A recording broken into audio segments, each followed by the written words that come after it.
चूँकि मैंने आपको बताया था वक्त वैसे ही बहुत कम है। अब आखिरी बात उर्स पाक की, क्योंकि आमद है, बुज़ुर्गों का उर्स है जिनकी अल्हम्दुलिल्लाह नौकरी हम भी करते हैं और नौकरी करके आज़ाद समझते हैं कि उन्होंने हमें चुना हुआ है। हमने तो आज तक हमें हमारे हज़रत साहब ने नहीं कहा, कभी नहीं उन्होंने कहा कि तुम अपने आप को पीर को। जब भी कहा उन्होंने यही कहा कि यार हम खादिम हैं उनके, तो हम तो खिदमत कर रहे हैं, उनकी ड्यूटी कर रहे हैं, नौकरी कर रहे हैं। उनकी मर्जी वो कबूल करे ना करे, हम अपना हक अदा करने के पाबंद हैं। हमारे से जितना हो सके हम उतनी नौकरी करते हैं।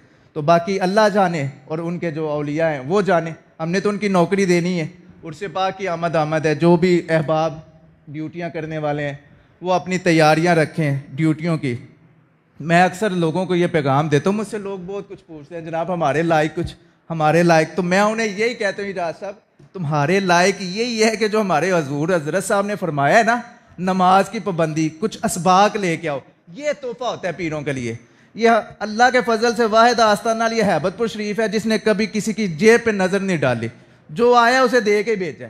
तो ये कभी ना सोचना कि मैं उर्स पे जा रहा हूँ तो पीर साहब की क्या खिदमत करूंगा, तो कितने से वो राजी होंगे, क्या। हमें इन चीज़ों की ज़रूरत ही नहीं है। हमें अल्लाह ने बड़ा नवाजा हुआ है। ज़रूरत किस चीज़ की है कि जो मेरे किबला आलम से बैत लेते, तुमने अहद किए हैं, उन अहद को पूरा करो, वो वादे पूरे करो। इस चीज़ की ज़रूरत है। लेके आना ना कुछ तो सर डांप के आना, चेहरा सोना बना के आना और दरूद पढ़ते आना सरकार पे। ये असल चीज़ जिसकी ज़रूरत है हमें। हमें तुम्हारे ना पैसों की ज़रूरत है और किसी चीज़ की ज़रूरत नहीं। अल्लाह ने कमी नहीं छोड़ी। हमें अल्लाह का शुक्र है, अल्लाह ने सब कुछ अता किया है। तो ये ज़हन में ना रखना कि मैं जनाब ये 50 दूंगा, 100 दूंगा या क्या दूंगा तो पीर नाराज़ हो जाएंगे। हमने कभी देखा ही नहीं किसी की तरफ, हमने फ़कत उसके अल्लाह की तरफ निगाह, हमारी आंखें निगाह ही उसकी तरफ है, वो अपने ख़जानों से अता करने वाले। सिर्फ ये जो मैंने वज़ाइफ बताया, दुरूशी पढ़ते आए कसरत से। देखें जब आप इस तरह आएंगे ना, इस नीयत से, देखें आपका शेख कैसे राज़ी होता है, कैसे खुश होता है कि मेरा मुरीद है, कामिल मुरीद होने का, इसने कामिल आशिक होने का हक अदा किया कि मेरे लिए अज़कार वज़ाइफ के तोहफे लेके आए। ये असल चीज़ें होती हैं। इन चीज़ों को कोशिश किया करें कि इन चीज़ों को अपनाएं जो हुक्म हमें हमारे सरकार ने दिए हैं। ड्यूटी करनी है खादम बन के, इंशाअल्लाह हम भी करेंगे, आप लोग भी ड्यूटी कीजिएगा। और उस खिदमत का सिला अल्लाह का वली कभी बदला नहीं रखता, ये भी याद रखिएगा। वो सिला आपको ज़रूर मिलेगा। जो जो खादमीन, जो जो ड्यूटी करने वाले हैं, जो जो अहबाब ड्यूटी करेंगे, इंशाल्लाह उसका सिला भी बुज़ुर्ग आपको ज़रूर देंगे। और मैंने जो बताया हुआ है, सबसे पहले जो मेन चीज़ है कि एक बेटा नमाज की पाबंदी आप सब किया करें। नमाज जब आप पढ़ते हैं ना, अब मुझे अक्सर लोग ये कहते हैं जी तुम ही गुस्सा भरा कर दो, कोरे भरे हो। मैं गुस्सा इस वजह से करता हूँ, मैं फिर अक्सर कहता भी हूँ लोगों को, आए ना कोई मसला मसाइल लेके कि जनाब मैं बड़ा परेशान हूँ, कुछ दसो कोई वजीफा, तो मैं कहता हूँ नमाज पढ़ा करो भाई, परेशानी दूर हो जाएगी। वो फिर कहते हैं जी 2 दफ़ा पढ़ ली थी, कभी 1-2 दफ़ा मौका मिले, मुझे गुस्सा आ जाता है। और फिर मैं उसे कहता हूँ कि देख जब मुझे इतना गुस्सा आ रहा है तो जिसकी नमाज कज़ा कर रहा है उस रब को कितना जलाल आ रहा होगा तुझ पे, उसे कितना गुस्सा तुझ पे आ रहा होगा। तो लिहाजा नमाज की पाबंदी रखे, नमाज पंजगाना अदा करे और सर को डांप के आया करें मस्जिद में। अब एक दफ़ा मैं जब यूके जाने से पहले जुम्मा पर आया था, गुफ्तगू ख़त्म होने लगी है, ये 1-2 बातें आपको सुनाने लगा। उसमें मैंने आपको बताया था कि स्पिरिचुअल पावर, रूहानी ताकत, कुव्वत क्या होती है, हर इंसान के पास होती है। हर इंसान अपनी मेहनत कोशिश से वली बन सकता है, उस मुकाम पे जा सकता है। हर इंसान को अल्लाह ने ये सिफ्त अता की है, स्पिरिचुअल पावर, हर इंसान में ये कुव्वतें मौजूद होती है। चूँकि वो मैंने बातें बड़े प्यार में आपको की थी। ह्यूमन नेचर है एक ऐसी, मैं एक बुक पढ़ रहा था, उसमें उन्होंने ना ह्यूमन नेचर्स के मतलब कुछ लिखा हुआ है कि प्यार से आप जब बात करते हैं ना तो 1 दिन, 2 दिन, 4 दिन वो याद रहेगी, लेकिन जब आप थोड़ा सा अग्रेसिव हो जाते हैं उसमें फिर अगले बंदे के इमोशन अटैच हो जाते हैं, उसकी फीलिंग्स आ जाती हैं, वो हर्ट होता है, राइट। जब कोई अगला बंदा गुस्सा करेगा ना, फिर वो सारी ज़िंदगी उस बात को याद रखेगा, फिर वो कभी नहीं भूलता। एक तो ये चीज़ होती है, राइट। अब आगे सुने, मैंने आपको प्यार से बातें की, मुझे उम्मीद है कि आप में से तकरीबन 90% लोग भूल चुके हैं कि स्पिरिचुअल पावर है क्या। हालांकि मैंने बड़ा एक्सप्लेन करके आपको बताया था कि रूहानी कुव्वत होती क्या है हर ह्यूमन बॉडी में, लेकिन आप सब भूल चुके हैं। लेकिन मुझे अभी पूरे वसूख से बता सकता हूँ कि जो मैंने गुस्से में बातें की थी ना, वो आप में कम अज़ कम भी 50% लोगों को याद रही होंगी, क्योंकि आपके इमोशन उसमें अटैच हो गए। उसमें सबसे मेन बात मैंने कही थी कि ये रास्ता खुदा का वास्ता है, छोड़ा करो, क्योंकि हमने आना होता है, गुजरना होता है। अब ऊपर से ज़रूरी नहीं हम नहीं आना है, सबकी इज्जत है, सब अल्लाह ने सबको इज्जतें दी हुई हैं,